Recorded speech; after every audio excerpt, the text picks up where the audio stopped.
અમારી સમ્રાટ સમાચાર ચેનલ સબસ્ક્રાઇબ કરો, લાઇક કરો, કોમેન્ટ કરો અને જોતા રહો પળે પળના દરેક પ્રકારના સમાચારો। આજે પચ્છેગામ ખાતે નિજ મંદિર પ્રવેશ ઉત્સવ શરૂ થયો।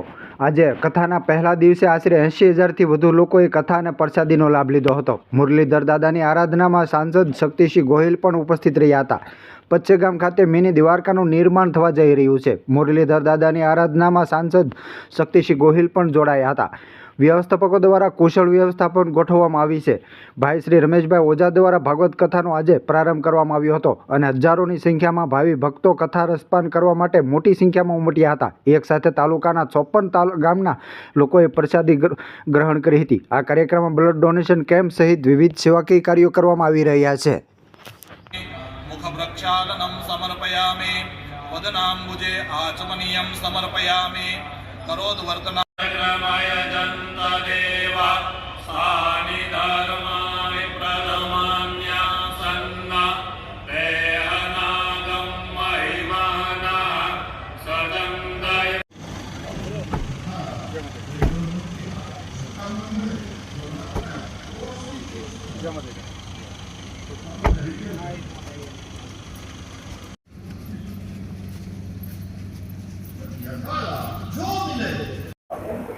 ઓકે સતીશજી, આજે તમે પચ્છેગામ આવ્યા છો, કથાનું શ્રવણ શું કહે? એક ખૂબ જ પવિત્ર અને જેના સાથે એક વાત જોડાયેલી છે કે ભગવાન શ્રી કૃષ્ણે ખુદ પોતાના મુખમાંથી જે મૂર્તિનું પ્રાગટ્ય કરીને અર્જુનને આપી હતી એ મૂર્તિ પચ્છેગામમાં બિરાજમાન છે। હું અભિનંદન આપીશ કે તમામ આયોજકોએ ખૂબ જ બધાનું સંકલન કરીને એક અદ્ભુત વ્યવસ્થા ઊભી કરી છે। માત્ર નિજ મંદિરમાં નવા મંદિરના પ્રાગટ્ય પછી પ્રવેશ થાય છે ભગવાનનો એટલું જ નથી, પરંતુ એના સાથે અનેકવિધ સરસ કાર્યક્રમોનું આયોજન થયું છે। ખૂબ જ વિદ્વાન વક્તા પૂજ્ય શ્રી રમેશભાઈ ઓઝા ભાઈશ્રીની ભાગવત કથાનું પણ આયોજન થયું છે।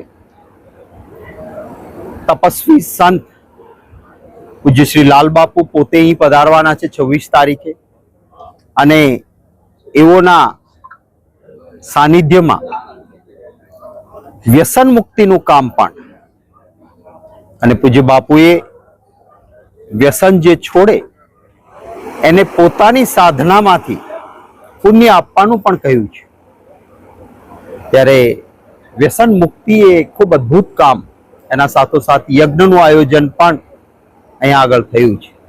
તો મિત્રો માત્ર જોયો તે બદલ ખૂબ ખૂબ પચ્છેગામ કે ગોહિલ સમાજ પૂરતું નહીં, કોમેન્ટ બોક્સમાં જરૂર તમામ વર્ગ ધર્મ જ્ઞાતિના ભાઈઓનું સંકલન કરીને કોઈ પણ જાતના ભેદભાવ વગર બધાને સાથે રાખીને જેમ મધુર મધ એ જુદી જુદી અનેક મધમાખીઓ એકત્રિત થાય છે ત્યારે પ્રાપ્ત થાય છે, એમ મુરલીધર દાદાના આશીર્વાદથી અનેક લોકો, અનેક જાતિ, અનેક વર્ગ, અનેક ધર્મના બધાએ સાથે મળીને એક એવું સર્જન અહીંયા કર્યું છે કે જ્યાં મધુરતા જ મધુરતા જોવા મળે છે। મુરલીધર દાદાના ચરણોમાં પ્રાર્થના કરું છું કે દાદાના આશીર્વાદ સૌને પ્રાપ્ત થયા કરે। ભાગવતજીની કથાનું પાન થાય છે। સત્યનો આધાર પહેલા શ્લોકથી શરૂ થઈને ભાગવતજીમાં જે કહેવાયું છે એનું પાલન થાય। અને ભાગવતજી તો એ છે કે જે ના 700 શ્લોકોનું સંકલન ગીતાજી દ્વારા કોઈ પણ પ્રકારનું દુઃખ કે વિષાદ આવે ત્યારે એક મોટો આધાર પણ ગીતાજી બનતા હોય છે। મારા પરિવારમાં પણ સમર્થનમાં હું કહીશ કે ભાગવતજી અને ગીતાજી મોટો યોગ રહ્યો છે। ત્યારે સૌના ઉપર ભગવાનની કૃપા રહે અને મુશ્કેલીના સમયમાં ઈશ્વરના આશીર્વાદ અને ભાગવતજીનું જ્ઞાન, ગીતાજીનો આધાર સૌને સહાયક બને એવી પ્રાર્થના કરું છું। આમ વાસુદેવસિંહ, હાલની અંદર આપ રસોડા વિભાગ સંભાળી રહ્યા છો, કઈ રીતનું આયોજન છે અને આજે કેટલા લોકો જમશે? આજે 1 લાખ માણસો બપોરે જમશે। સવારે નાસ્તાથી આપણું રસોડું ચાલુ થઈ ગયું છે અને સ્વયંસેવક સ્વયંભૂ બધા ગામડેથી આવી અને સેવા કરી રહ્યા છે. અને અમારા આગળ આસપાસના ગામડાના તમામ લોકો આવી અને આ પ્રસાદ લેવાના છે. 1 લાખથી 1,10,000 માણસ સુધીનો જમણવાનો અમારો ટાર્ગેટ છે.